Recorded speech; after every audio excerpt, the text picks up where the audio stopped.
breaking news happening now. This is Wave 3 News. My heart's just taken out of my body and broken.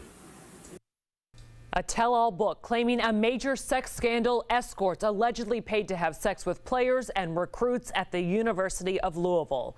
As the elite program's reputation and potentially the 2013 championship sit in jeopardy, the school tonight is responding. Thanks for joining us tonight here at 7. I'm Janelle McDonald. Connie Leonard is on assignment.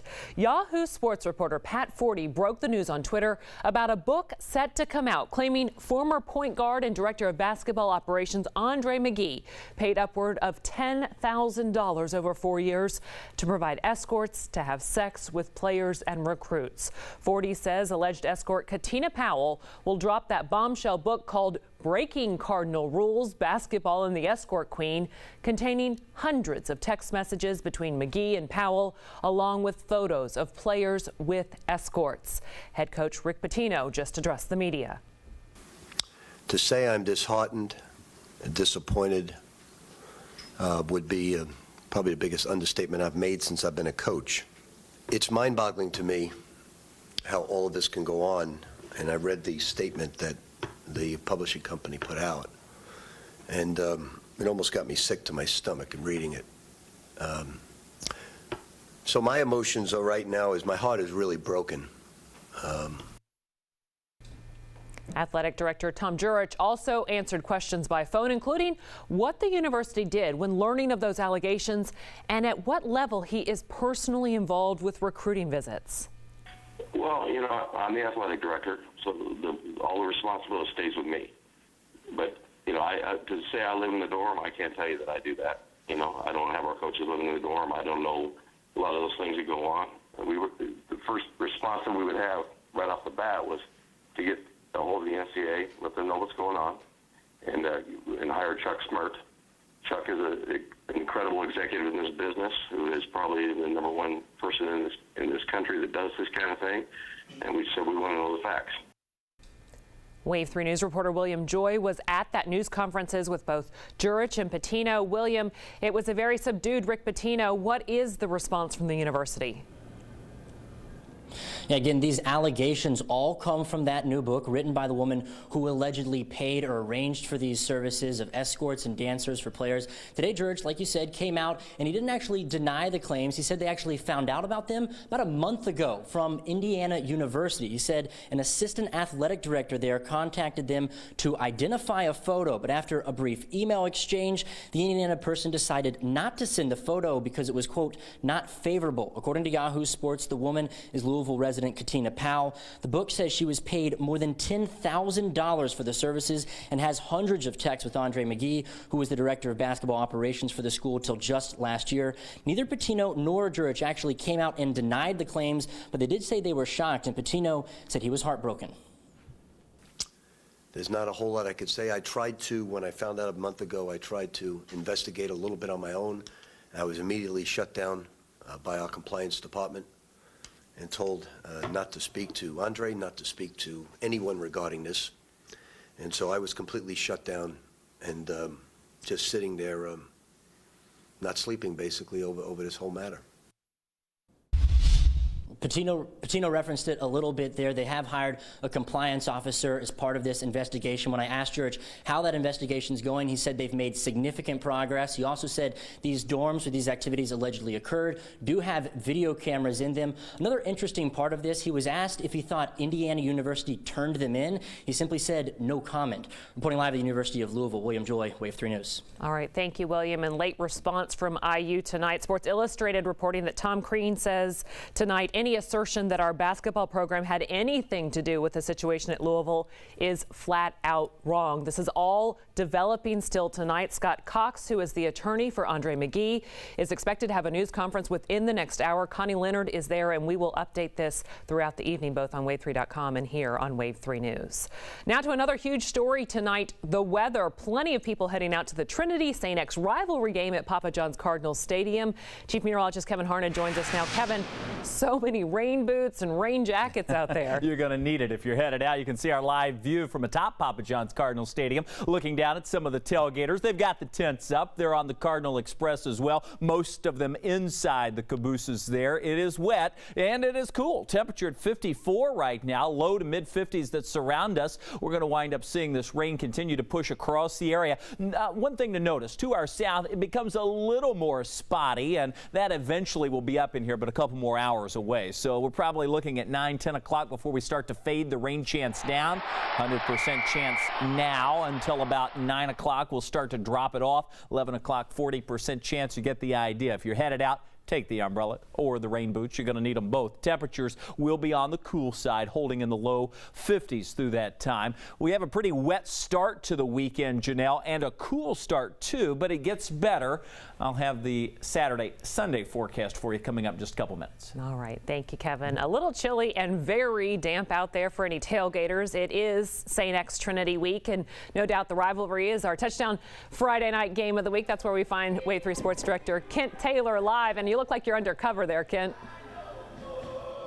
Yeah, you know, we are just outside the press box here on the photo deck high atop Papa John's Cardinal Stadium, where the music is blaring. Trinity is on the field warming up, and the rain is falling. You can see it in the lights here. It's been coming down at a steady rate. This was set for an 8 o'clock tip-off, the 79th meeting between St. X and Trinity. And the Rocks lead the overall series with 39 wins to the Tigers' 37. There have been 2 ties in this series. These kids, they know what's at stake. It makes it real easy to get the guys prepared for the game because they're excited and they're ready to go. The whole atmosphere is pretty electric. You know, you wish you could live every week of your life like this week because no matter what's bothering you, it doesn't bother you too much because it's St. X Training Week. It's time to go. We're all extremely excited, ready to prove our worth and prove how good we've been and how hard we've been working since summer and even farther beyond that. It's part of it's what these kids are raised for. It's why they come here. Our school gets excited for it. It's a big week. This is a rival week, so we're going to come out and do what we have to do. We're going to mainly focus on what we have to do. We're not going to focus on the other team, which they're a great team, but we're going to focus on basically us as a team and us doing the things that we need to do and doing it to perfection. Now, there's also a monster rivalry game going on the sunny side, although it's not that sunny. That game already underway. Jeff at New Albany. Bulldogs quarterback Justin Ricketts has some extra incentive tonight. Oh, it's a big rivalry. My brother is a linebacker on their team, and it's always a big rivalry between us. We've been playing since we've been younger, and just love to play each other. And whoever comes out has bragging rights for the city. Now, along with the 2 big rivalry games, unbeaten Spencer County is at North Oldham, and bragging rights on the line in Bullitt County. We'll have all these games for you on Touchdown Friday night, plus North Bullitt at Oldham County. DeSales back in action after a bye week, and they had their 11-game winning streak snapped by Fern Creek a couple weeks ago, and Christian Academy is at Mean County. And also, don't forget the UofL game tomorrow. You can see it live on Wave 3 as the Cards visit NC State tomorrow. But back out here live at Papa John's Cardinal Stadium, the rain continuing to fall and expected to fall throughout the game here as St. X and Trinity will go at it for the 79th time. All the highlights, post-game reaction for you tonight on Touchdown Friday night. We'll be back with more of Wave 3 News at 7 after this. Parties, underage drinking, and hazing. Western Kentucky University smack in the middle of a scandal as well tonight, and this one involves a lawsuit. A former swimmer says he was harassed, humiliated, and threatened. The team already shut down for the next 5 years, and now the pictures that were part of the Bowling Green Police Department's investigation exclusively in the hands of Wave 3 News reporter Natalia Martinez. College parties, a swim team, a hazing scandal, and now a lawsuit. It was frustrating and disappointing, to say the least. These pictures, obtained through an open records request exclusively by Wave 3 News, were part of the Bowling Green Police Department's investigation into Western Kentucky University's swim team. This is not just kids being kids. This is physical, emotional, verbal abuse. It rises to the level of hazing in anyone's definition of hazing. The lawsuit was filed by 19-year-old Colin Craig, a former all-star swimmer. These photos, obtained by police, show similar incidents, but not specific of Craig. In one photo, a person is seen wearing a horse mask. In another, several people are holding firearms. And yet, in another, racially and sexually charged images drawn on bodies with permanent marker. All of these incidents are reminiscent of what Craig alleges in his lawsuit. According to the lawsuit, Craig was ordered to strip to his underwear, blindfolded, and ordered to wear a horse mask, threatened into obedience with the use of a rifle, and drawn on with permanent marker, which coaches then were able to see during practice. Western suspended the program for 5 years and fired 2 coaches, Bruce Marchionda and Brian Thomas. I had no choice but to file the lawsuit. 3 of Craig's former teammates are being sued, as well as the 2 coaches and 3 highly ranked staff members of the athletic department. I think what can be taken from this lawsuit, and hopefully what a jury will do one day, is say, you know what, enough is enough. The attorney says Colin Craig is back at home in California and is still harassed through social media and text messages. He is suing for $75,000 to attend another school, as well as punitive damages. The university responded, saying it has conducted an investigation and will be defending the lawsuit filed by Mr. Craig. Well, damp weather continues across Wave Country. How much longer into the weekend will the rain chance last? And will the temperatures warm back up? The answer is yes. I'll let you know when. Straight ahead. Here's a look at the Kentucky Lottery jackpots. The Mega Millions is $47 million, and the Powerball jackpot, $40 million. The Kentucky Lottery, fueling imagination, funding education. Updating our breaking news right now on the potential for an escort sex scandal at the University of Louisville for its basketball team. Scott Cox, attorney for Andre McGee, a former player and staffer, is addressing the media right now. It's ludicrous. He could never have afforded to do anything like that, nor would he have done anything like that. Andre McGee is a fine person. He comes from a fine family. He was never any problem at the University of Louisville as a player or an employee, and that's why he was hired to work at UofL after he graduated and played 1 season in Germany. How much money was he making as director of basketball operations? He made quite a bit more in that position, but the allegations are that he was paying this prostitute, and she alleges, apparently in the book, that she had prostituted her own children from the time that he was a graduate assistant, which simply isn't true. And even when he was director of basketball operations, he wasn't making enough money to pay prostitutes, nor is there any motive for him to pay a prostitute. I have to tell you all something, I think everyone will agree with me. Collegiate athletes at Division I schools don't need people to get dates for them. They can get their own dates. He had nothing to do with recruiting in terms of selling the university to anyone, and he would never do anything like that, and he didn't in this case. But to be clear, he was in charge of managing what happened on recruits' visits. That's according to Tom Jurich and Coach Pitino. He was, let me explain this as best I understand it. He was the basketball liaison at Minardi Hall. Minardi Hall is a dormitory that houses collegiate athletes, student athletes, and it also houses, I think, an equal number of students who are not involved in athletics. There's a residence hall advisor at the dormitory. There's one there the entire time he worked at the University of Louisville. As I said, all types of students from all different types of backgrounds.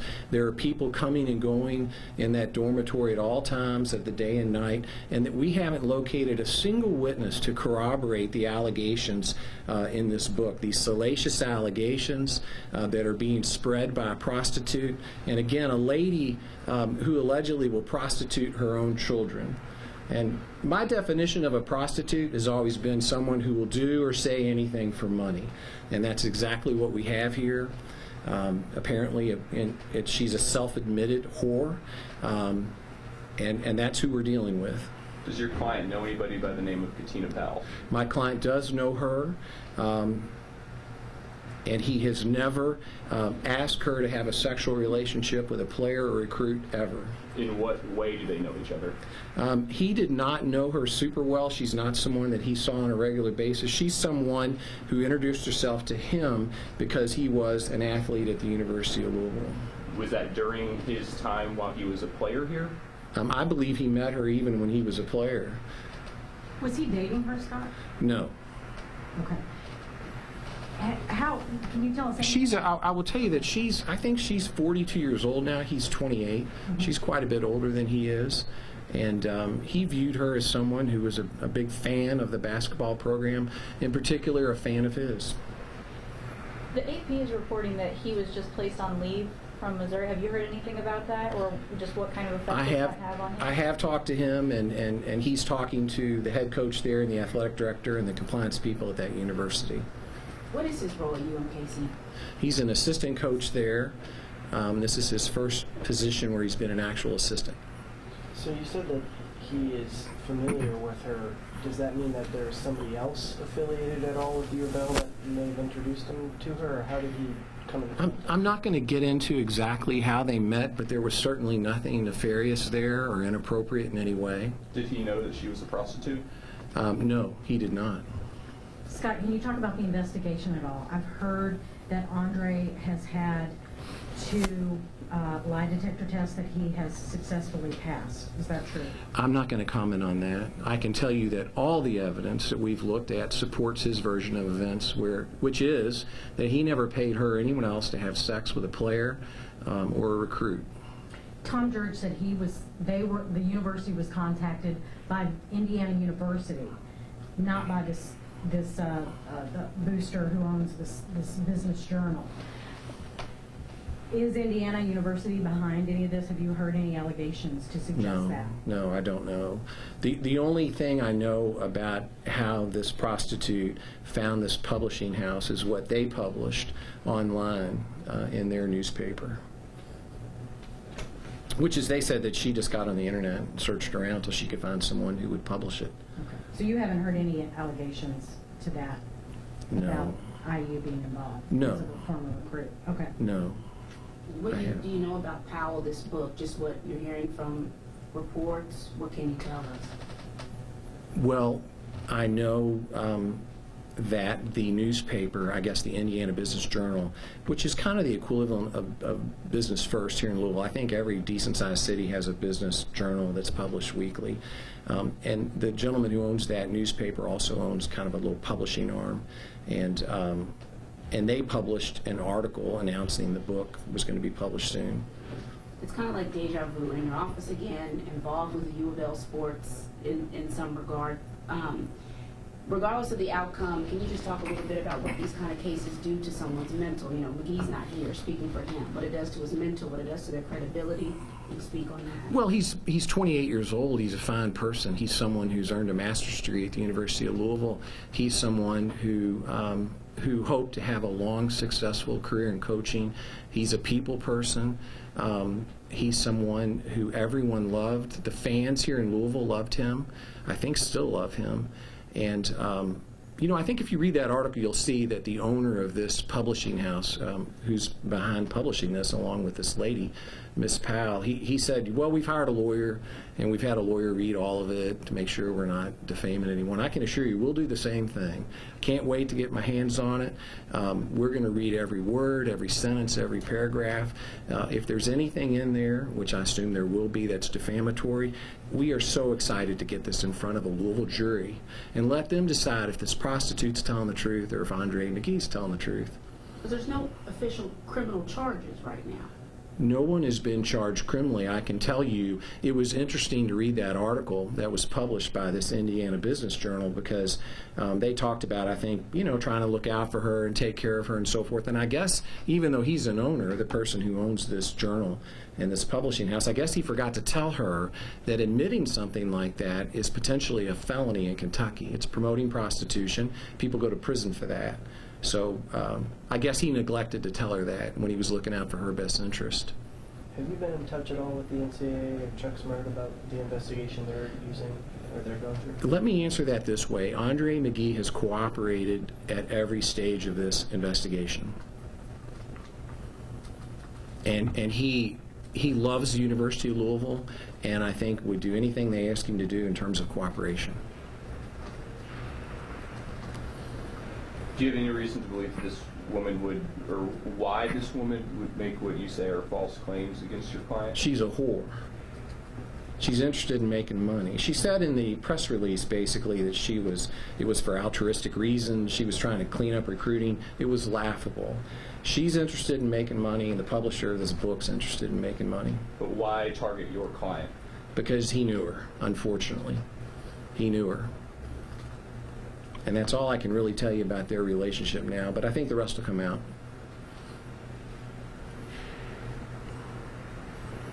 Anything else?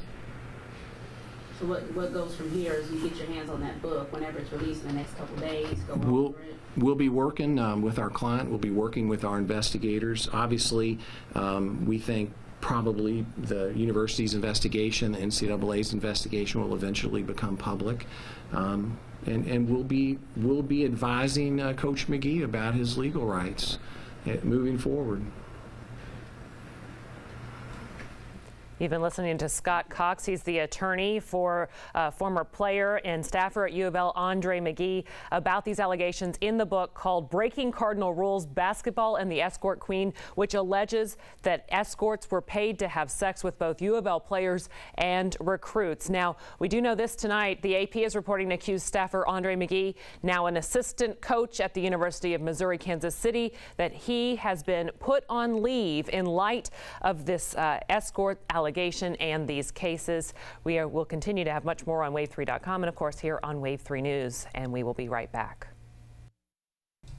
It's been a busy night, and one of our big stories this evening is all that rain outside. We want to head to Chief Meteorologist Kevin Harnan now. Kevin, that's a lot of green there behind you. Yeah, raining out, or at least dampening a lot of high school football games across the area, including St. X Trinity out at Papa John's Cardinal Stadium. You can still see more rain to come as we push through the next several hours. Consequently, on the app, you'll notice that rain chance stays pretty high through a good chunk of the evening. We'll slowly fade the rain chance down, and temperatures will be dropping as well. It hasn't stopped the people from showing up, though. A number of cars and a few tailgaters have been out earlier out at Papa John's Cardinal Stadium. Temperature 54, wind out of the north-northeast 15 miles an hour. We've picked up just over a quarter of an inch of rain today, and our high temperature at 59. That was 5 degrees warmer than we are now. Most places in the low 50s. The bulk of the rain lifting off to our north, and we've been pointing out that this area of low pressure is affecting now Raleigh and up the East Coast, where we've seen a number of folks dealing with some flooding ongoing. For our forecast tonight, evening showers will continue, then some drizzle overnight. That temperature drops down to 50 degrees. We'll look for temperatures tomorrow, not a whole lot warmer, 57, a cool breezy day with a few passing showers. And then the 7-day forecast, temperatures are much warmer and it's drier on Sunday, 77, upper 70s to low 80s for mid to late next week. So an improving weekend forecast. Unfortunately, Saturday looks a little damp and on the cool side. One more soggy day. Yeah. All right. We have much more on the news straight ahead on Wave 3 News at 7:30 with Dawn G. Your next Toyota